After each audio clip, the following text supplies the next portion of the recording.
Hello mga kaigo, welcome po sa ating YouTube channel na Criminology Talks. Ako po si Dean Eisenhower, isa pong registered criminologist at nagdi-discuss po tayo ng mga topics as long as related po sa criminology and criminal justice.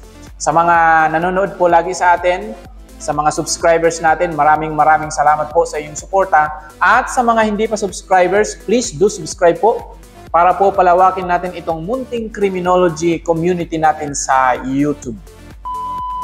Mga kaigo, ang pag-uusapan po natin ngayon ay tungkol po doon sa bagong Table of Specification or TOS ng Criminology Board Examination. Kasi itong nakaraan mga kaigo, nagkaroon po ng 2-day public orientation doon po sa Enhanced TOS at umattend po tayo doon kasama ating mga faculty para pakinggan talaga ng mabuti kung ano ang meron doon sa bagong Table of Specification. So umattend po doon si Attorney Gabaw, which is yung chairman ng PRB for Criminology, gumagawa ng tanong. Andun din po si Honorable Warren Corpus at hindi po natin nakita si Honorable Madam Palmonis, yung isang member ng PRB. So dito sa public orientation mga kaigo, in-explain po nila ng mabuti ang tungkol po dito sa TOS. Bakit ginawa ito? Ano ang mga content? Ano ang mga dapat tandaan? Especially po yung mga criminology professor and instructors at may mga umattend din naman na mga nasa review centers. Kaya sa video na ito mga kaigo, i-discuss po natin yung tatlong bagay na kailangan nyo pong malaman na tatlong bagay na meron dito sa bagong Table of Specification. Lalong-lalo na po sa mga criminology reviews natin. Ito po yung dapat ninyong malaman.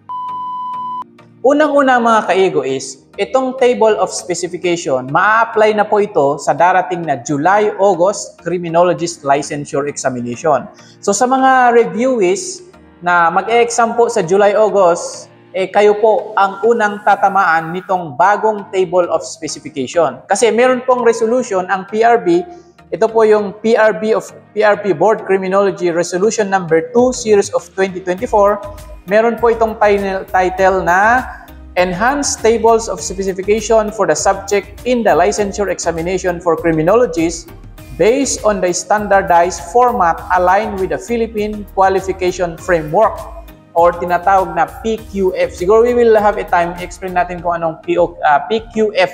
Kasi isa rin po yung sabi ni Attorney Gabaw, isa rin po yan sa mga basis nila bakit kailangan nilang gawin or i-enhance yung TOS para po ma-align doon sa Philippine Qualification or yung Philippine PQF, Philippine Qualification Framework. Okay, kasi dyan sa resolution mga kaigo, ganito po ang mababasa natin.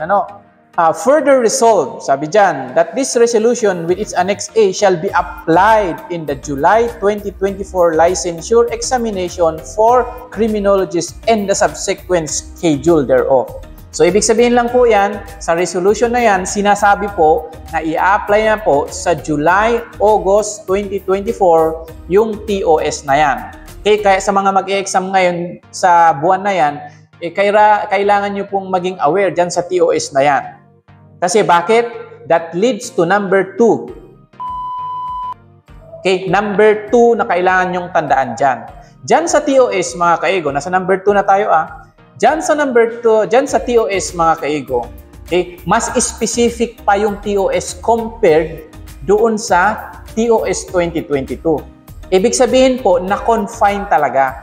Ibig sabihin, lumiit po yung sakop ng TOS 2024. Okay, anong ibig sabihin? Ganito mga kaigo, tignan natin Ito po yung TOS 2022. Sa ano po ito? Under po ng Law Enforcement Organization and Administration, LEA 1. So, merong topic dyan, sabi niya, relate and adapt the powers, functions, and organizational structures of various law enforcement and public safety agency. Yan po yung content ng TOS 2022. Ngayon, tignan natin ang TOS 2024, mga kaigo. Ito, carry out the powers and functions of the following major law enforcement and public safety agency, PNP, NBI, PDEA, PCG, BFP, and BID. Ito yung Bureau of Immigration. Ngayon mga kaigo, ano ang napansin ninyo? So ito yon. Okay, ano ang napansin nyo dyan?